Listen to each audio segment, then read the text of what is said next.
Olá, tudo bem? Seja bem-vindo à Universiciência, o primeiro programa brasileiro de TV e internet, fruto da parceria entre TVs e instituições públicas de ensino superior nordestinas, dedicado à ciência produzida no Nordeste. E no programa de hoje, você vai conferir.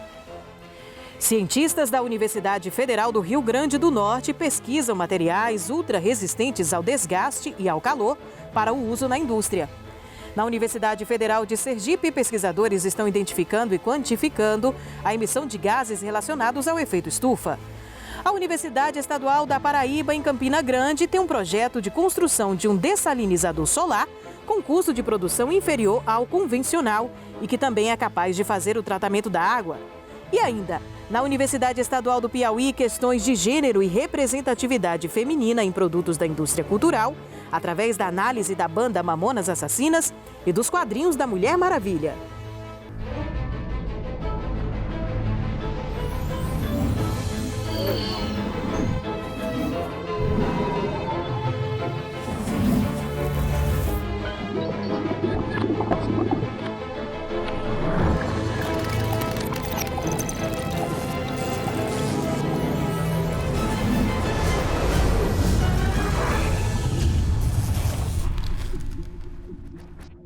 Metais refratários são aqueles que resistem aos mais altos níveis de calor e de desgaste. A partir deles, cientistas da Universidade Federal do Rio Grande do Norte estão desenvolvendo materiais especiais para aplicação na indústria. Até uma startup foi criada com a expectativa de ser a primeira empresa de tecnologia de metais refratários no Rio Grande do Norte.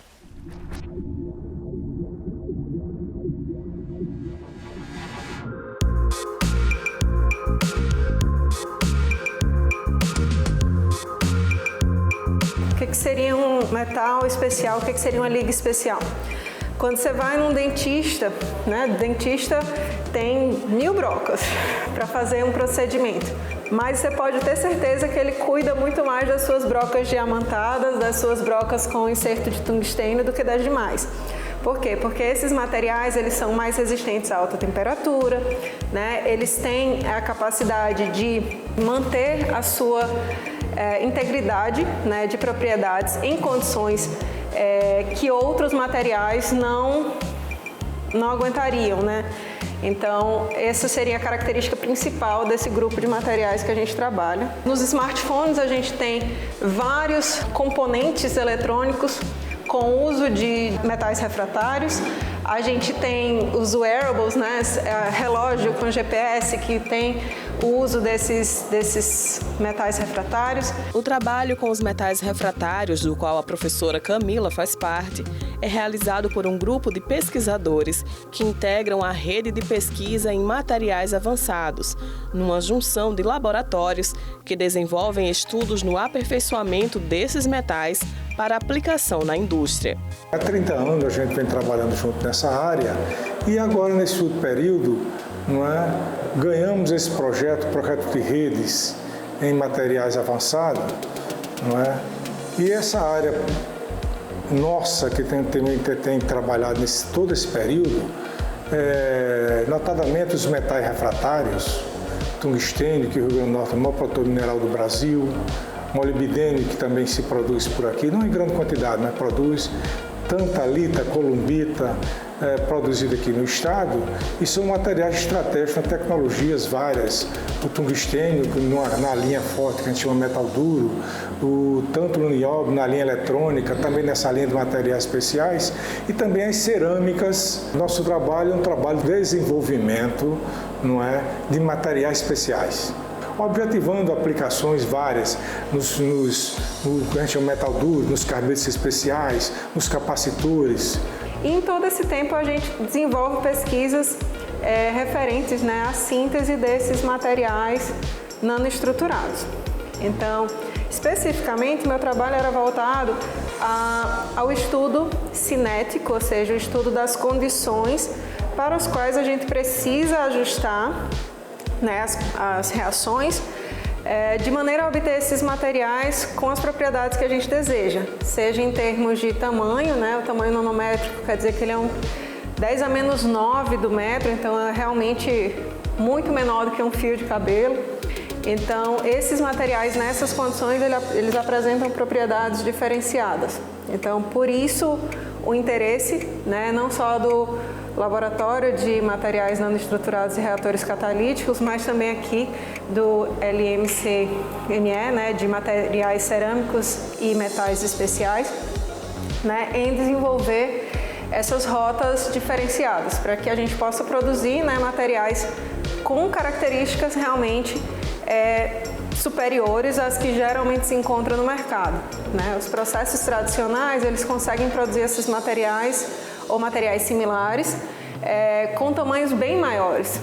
E aí isso não confere aos produtos finais as propriedades que a gente tem interesse. No laboratório nós desenvolvemos aqui, especificamente com os fornos, nós obtemos carbetos de metais refratários, como carbeto de tântalo, carbeto de nióbio, carbeto de tungstênio, e preparamos esses pós, aplicamos nos aços e fazemos a consolidação desses pós. Então é todo um processo para que a gente possa adquirir um produto de excelência com propriedades melhoradas. Os estudos dos pesquisadores foram aplicados na criação de uma startup que visa desenvolver alta tecnologia aplicada ao mineral mais importante do Rio Grande do Norte, a scheelita do Seridó, como também a tantalita columbita, depois de décadas de exploração apenas mineral. Um projeto que é muito motivador, que é a interação com o setor produtivo, que se fez através do programa Centelha, onde nós aprovamos a startup, a RN Materials. A gente vem trabalhando em escala de laboratório, tá? Nós, da engenharia química, né, nós desenvolvemos a parte de processo de síntese dos materiais para formar as nanoestruturas. Então, está formando nanomateriais. O Brasil, como um todo, e Rio Grande do Norte em especial, é um estado muito rico em recursos naturais. O maior produtor de minério de tungstênio, um grande produtor de tantalita columbita, e alguma coisa de molibdenita, mas o minério não retorna recurso financeiro.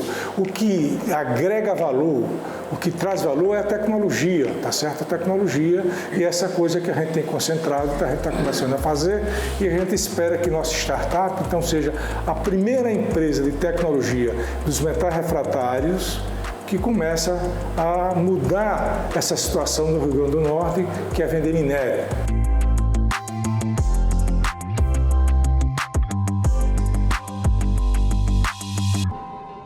E no próximo bloco você confere. Pesquisadores da Universidade Estadual da Paraíba criam um dessalinizador de água de baixo custo. A gente volta já já.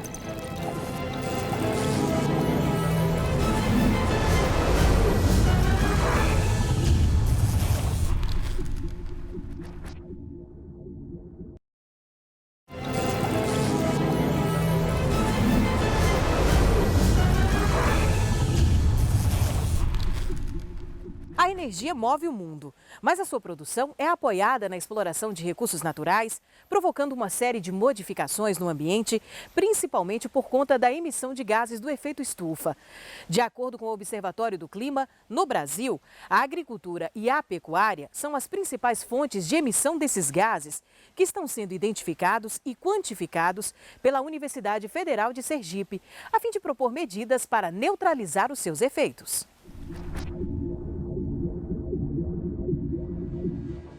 O efeito estufa é um fenômeno importante para existir vida no planeta.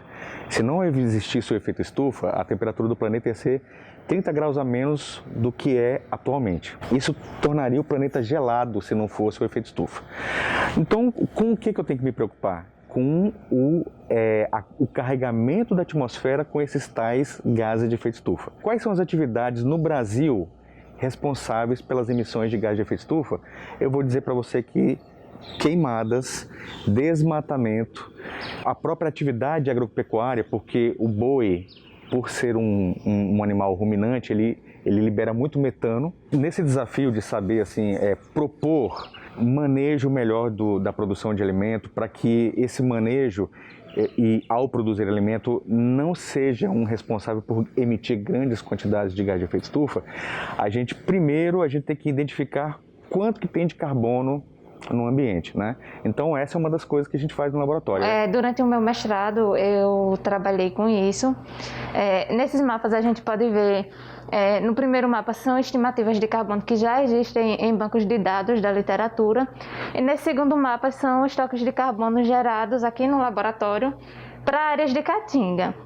No terceiro mapa a gente pode observar aqui em verde são as áreas em que os estoques de carbono gerados aqui no laboratório estão correspondentes, ou seja, estão de acordo com estoques já existentes na literatura. Ou seja, atualmente a gente já tem a capacidade, não é, de gerar essas estimativas, tanto para a biomassa quanto para o solo. E a partir daí a gente consegue fazer previsões de como vão ser os efeitos das mudanças climáticas a longo prazo. Como é que a gente consegue fazer uma predição do que vai acontecer daqui a 90, 100 anos, né? Como é que isso é possível? A gente consegue fazer isso através de um processo chamado de modelagem ambiental, que é um programa de computador que junta essas informações climáticas e consegue traduzir uma resposta de como os organismos vão responder a essas variações no clima. Num cenário otimista de mudanças climáticas, é quando os acordos eles são cumpridos, as políticas públicas elas se fazem valer.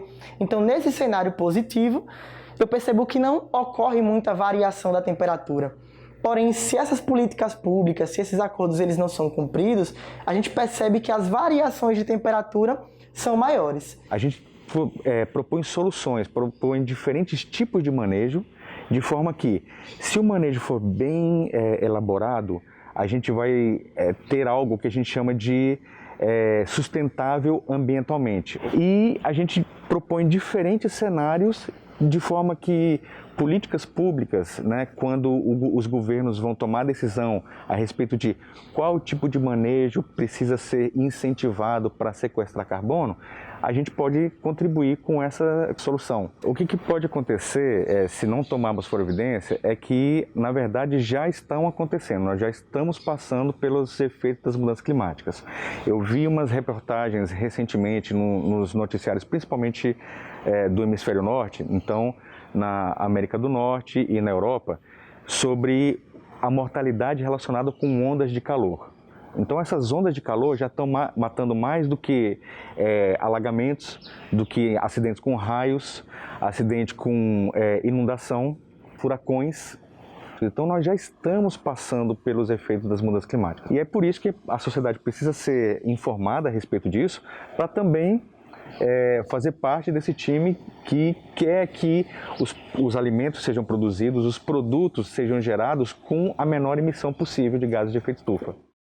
Dessalinizar a água é um processo físico-químico que retira dela os sais, tornando-a própria para o consumo.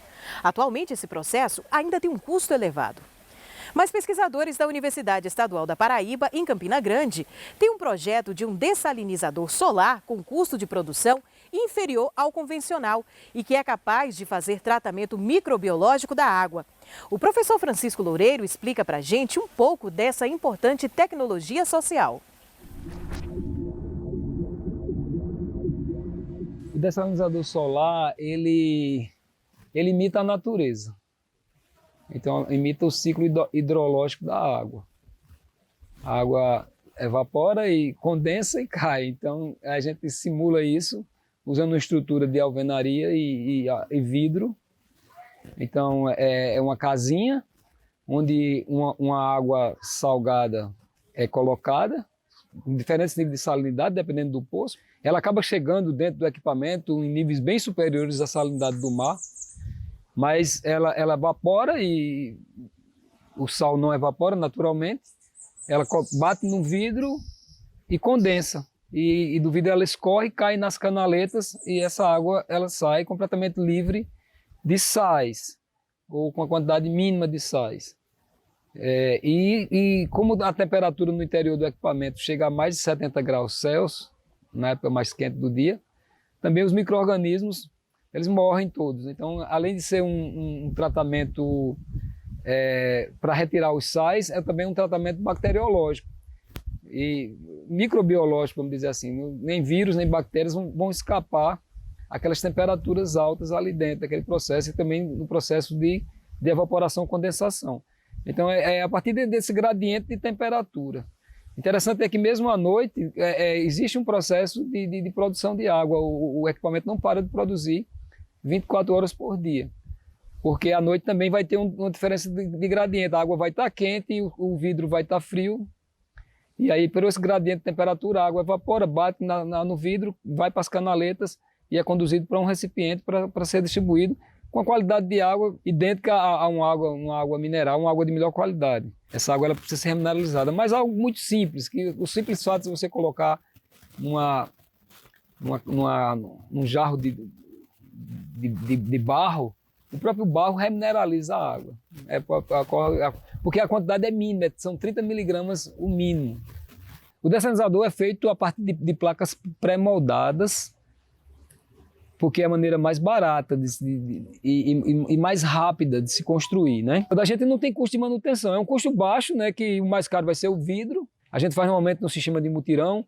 Utilizamos também um local como pesquisa, ensino e extensão, levando os alunos para construírem. Primeiro, a gente vai para o campo e utilizando formas de ferro, nós preparamos todas as placas pré-moldadas que serão utilizadas no processo.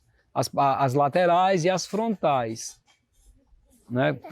Todas com a ferragem adequada para proteger o material. E depois de 10, 15 dias que esse material já vai estar seco, né? O cimento já vai estar seco, a gente faz a montagem. Ele é um processo de montagem. Então a gente coloca as placas, vai colocar no nível, no esquadro correto, no nível correto, e depois que faz o chumbamento, faz o piso e coloca o vidro. Aí deixa secar, quando coloca o silicone de alta temperatura porque o sistema tem que ser hermeticamente fechado. Se tiver uma brechinha, o que acontece é que cai bastante a eficiência do sistema. E aí a gente, depois de uma semana secando, a gente vai ligar o sistema. Coloca a bandeja toda feita de lona de caminhão, bandejão que a gente chama, o tanque raso, que é feito de lona de caminhão, e enche ele, vai evaporar e já começa a funcionar o sistema, já vai começar a produzir água potável e de excelente qualidade. Os agricultores, quando eles recebem esse benefício, né, do dessalinizador, eles se apaixonam pela água, porque eles são acostumados a beber uma água de uma qualidade inferior. Tanto em termos de sabor, né, porque a gente sabe que o sal é um dos causadores dos fatores que causam a modificação do sabor da água. Então, uma água que passa a ter, mesmo em níveis aceitáveis, né, pela Anvisa, mesmo em níveis aceitáveis, a água ela é aceitável, mas o sabor não é o mesmo. Então a gente prefere beber uma água mineral, né? Então o agricultor ele utiliza normalmente para beber, para cozinhar. Aí depende da quantidade de dessalinizador que a gente instale, né? Cada um produz em torno de 15 litros de água por dia. Para uma família de 4 pessoas, que é a nossa média, né? Essa água dá para beber e cozinhar, se for uma unidade. Mas tem dessalinizador e tem projeto que a gente conseguiu instalar 10 unidades na casa. Então aí os vizinhos vão buscar aquela água, então serve toda a comunidade. E depois do intervalo, pesquisa da Universidade Estadual do Piauí discute a representatividade feminina em produtos da indústria cultural através da trajetória de uma banda que fez sucesso na década de 90. É daqui a pouco.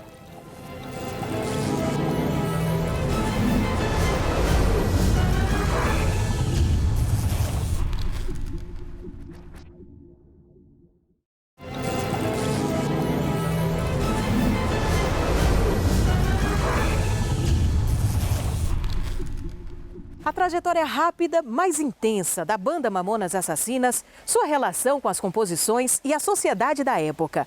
E o protagonismo feminino nos quadrinhos da Mulher Maravilha.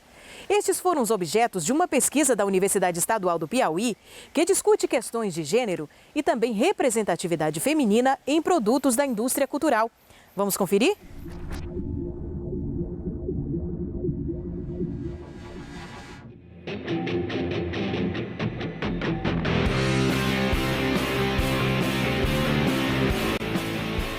Gênero e sexualidade são temas de discussões em um trabalho sobre a banda Mamonas Assassinas na Universidade Estadual do Piauí. Pesquisadores analisam a trajetória do grupo na quebra de estereótipos e na crítica social sobre o corpo. Pois bem, a pesquisa surgiu durante uma disciplina de Teoria da História, no curso de História da Universidade Estadual do Piauí, lá do Campus Clóvis Moura. E durante o seminário, alguns seminários, nós estávamos discutindo a relação entre história e música. Como eu já tenho tido outras pesquisas anteriores discutindo a história e música, então nós ventilamos a possibilidade de discutir músicas de bandas relativamente mais atuais. E aí Daniela, inclusive, se mostrou interessada porque ela gostava da mesma temática que eu, inclusive da mesma banda, que eram os Mamonas Assassinas. O objetivo da pesquisa é tentar entender, através da trajetória musical, que foi uma trajetória rápida, mas foi uma trajetória intensa, dessa banda, e como ela nos ajuda a entender não só a história da música brasileira, mas como a própria banda ajuda nas reflexões sobre sociedade, gênero, sexualidade, os usos do corpo. E pensar a música não é só pensar nas letras, mas de todo o meio em que ela compõe, em que o escritor está compondo ali o espaço social em que ele compõe as músicas. E é essa a nossa perspectiva, trazer o aspecto da banda no meio social que ele está, nos anos 90 ali, e trazer para essa relação entre história e música. E foi justamente aí que a gente conheceu aquele jeito todo engraçado dos Mamonas Assassinos, em que as suas vestimentas se destacaram, a performance que eles faziam em palco, que eram diferenciadas da banda de rock tradicional. Eles se inseriram no rock de uma forma totalmente diferente. O principal resultado da nossa pesquisa foi que, apesar de que, em geral, as pessoas associam as letras da banda Mamonas Assassinas, as suas vestes, o seu jeito de ser, a dimensão de gênero, nós concluímos que há uma possibilidade infinita de outras discussões, como as relações políticas nas letras das músicas, né? Então, essa dimensão política, ela ainda há de ser desenvolvida e pensada por outros pesquisadores, que é uma coisa para uma outra etapa da nossa pesquisa, tá? E um outro resultado, talvez, seja o interesse por outras bandas que também, já naquela época da década de 90, também em suas letras, traziam essas discussões através da dimensão de gênero, o aspecto político, até mesmo porque não há como dissociar a dimensão de gênero, da sexualidade, com as dimensões políticos sociais. Então é o principal resultado da nossa pesquisa.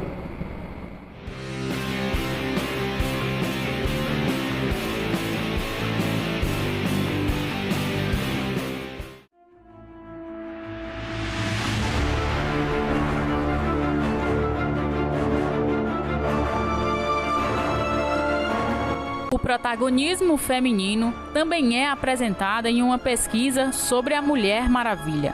A representatividade da mulher é analisada nos quadrinhos da super-heroína nas décadas de 30 e 40 até os dias atuais. Durante a pesquisa, nós iniciamos os trabalhos com os quadrinhos da década de 30 à década de 40, até a chegada dos filmes. A Mulher Maravilha ela tem várias mudanças, desde os quadrinhos até os filmes, principalmente na sua origem, que ela houve algumas mudanças da sua origem, desde a primeira apresentada até agora. Ela é apresentada feita pelo barro, pela mãe dela, porque era o desejo dela ter uma filha, e todos sabemos que na ilha onde ela vive não há presença de homens, e os deuses deram esse presente. Já nas próximas histórias, já mais na atualidade, ela é apresentada como uma relação que não deveria ter acontecido entre a mãe dela e um dos deuses, e aí ela veio a nascer. Outras diferenças apresentadas que modificam bastante o intuito do criador da Mulher Maravilha, o Moulton, que é a vestimenta, porque no início a Mulher Maravilha era apresentada para representar as mulheres fortes da época, pelas suas atitudes, pelas suas contribuições nos quadrinhos, pelas coisas que ela fazia lá e não por sua característica física. E já nos mais recentes, a primeira coisa que chama a atenção é a aparência, pela roupa mais curta, pela roupa colada, pela sua boa aparência física, e essa acaba tirando um pouquinho do motivo real de que ela foi feita, né? Ela foi feita para representar o protagonismo das mulheres, ela foi feita para mostrar que a mulher era capaz de fazer as suas coisas assim como os homens da época, porque antes, nos seus primeiros quadrinhos, ela não tinha o espaço que ela tem hoje. Ela não era uma heroína, ela era uma assistente da Liga da Justiça. Os resultados mostram isso, né? Que as principais contribuições para fomentar o debate em torno do protagonismo feminino, da luta das mulheres, está em você trazer à tona uma personagem que é ícone mundialmente, né? Principalmente através dos quadrinhos. Então a gente foca os quadrinhos. A gente não visa estudar a Mulher Maravilha a partir de filmes, mas sim dos quadrinhos, que é onde ela nasce, é onde está ali, está imbuído, né? Está construído em torno dela toda a representação forte, de uma mulher que rompe barreiras, de uma mulher que é heroína, que é guerreira e ao mesmo tempo é sensível.